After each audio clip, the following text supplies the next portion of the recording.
ડબલું સીધું કરી દેવું.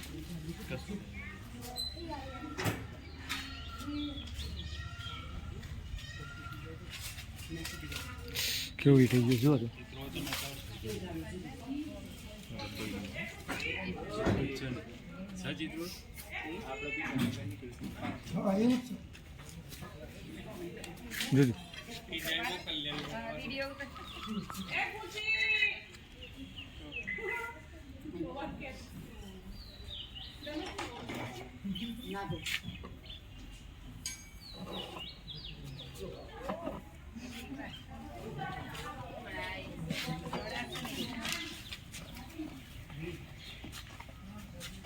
ડબલું ને એનું શું દબાઈ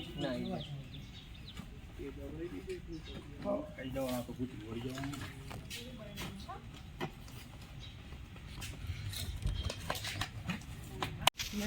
નથી. એ બચકું ભરે તો જ કહેવાય. અને હલતી વસ્તુથી દો આ જુઓ આ રીતના કરે એટલે તમારે સમજી લેવું કે આ બચકું ભરવાની ફિરાકમાં છે. અને આ જે તમને સંભળાય છે જે કુકર જેવી સીટી વાગતી હોય આ એની ઓળખ છે. કોઈ પણ જગ્યાએ આ સાપ હોય અને એની આજુબાજુ જો હલન ચલન કે એવું કંઈ લાગે તો આ સાપ કુકરની સીટી વાગતી હોય એ ટાઈપનો અવાજ કરે. બાકી સમજી લેવું કે ખડચિત્રો છે. ઝેરીમાં જ આવે. હિમોટોક્સિક ઝેર ધરાવે. આ કરડે તમને તો કરડ્યા પછી 1 થી 3 કલાક જેવો ટાઈમ આપતો હોય છે. અને તમારા જેટલા પણ શરીરના છિદ્રો છે એ દરેક છિદ્રોમાંથી આનું ઝેર તમારા શરીરમાં જાય એટલે કિડની પણ ફેલ કરી નાખે.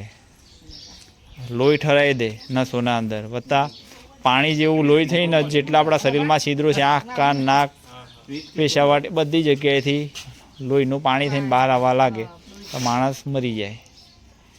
તો આવું કંઈ પણ આવી જગ્યાએ તમારે રાતના ટાઈમે કોઈ પણ રીતના હાથ બાથ કે એવું કંઈ નાખવાનું નથી. કોઈ પણ બધા મીઠા લીમડાના પાન રાતના ટાઈમે તોડવાના નથી. તો આવી જગ્યાએ આ સંતાઈ જતું હોય અને પછી ત્યાં તમે હાથ નાખો એટલે એને એવું લાગે કે મને મારવા આવ્યા એટલે સીધો બચકું ભરી લે. તો એ સાવચેતી રાખવાની, સમજ્યા? તો આ તમને કંઈ થશે નહીં.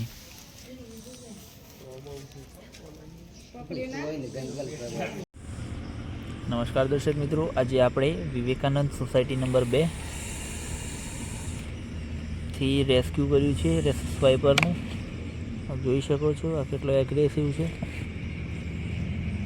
આપણે એને રિલીઝ કરવા માટે જંગલ વિસ્તારમાં આવી ગયા છીએ. આપ જોઈ શકો છો એ સીટી કેવી વગાડી રહ્યો છે. આના ઉપરથી જ નક્કી થાય છે કે સાપ કયો છે. તો આવો આપણે એને રિલીઝ કરીએ.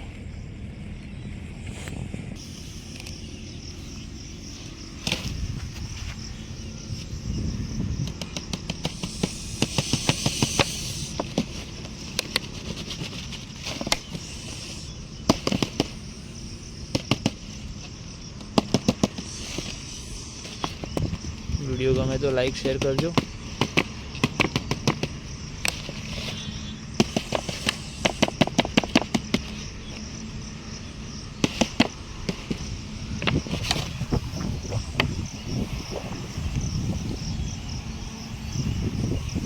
અત્યારે ફૂલ બાઇટ મોડમાં છે અને આ જઈ રહ્યો છે. આની પ્રાથમિક ઓળખ છે પીળા કલરનો દેખાવ, ત્રિકોણાકાર મોઢું અને શરીર ઉપર સોકોડ જેવી નિશાની જેનાથી એને ઓળખી શકાય છે. તો વિડીયો કેવો લાગ્યો કમેન્ટમાં જણાવજો. અને અત્યારે જઈ રહ્યો છે પોતાની બખોલ તરફ. આપણે જે જગ્યાએ એને છોડ્યો છે એને સારો ખોરાક મળી રહેશે એવી જગ્યાએ પણ આપણે એને છોડ્યો છે. એને કોઈ પણ જાતનું તેને કોઈ નુકસાન પણ નહીં પહોંચાડે. તો વિડીયો ગમ્યો હોય તો લાઈક કરજો. વિડીયો જોવા બદલ આપનો આભાર. અને આપ જોઈ શકો છો સાપ સીધો બખોલમાં જતો રહ્યો. વિડીયો જોવા બદલ આપનો આભાર. Thank you.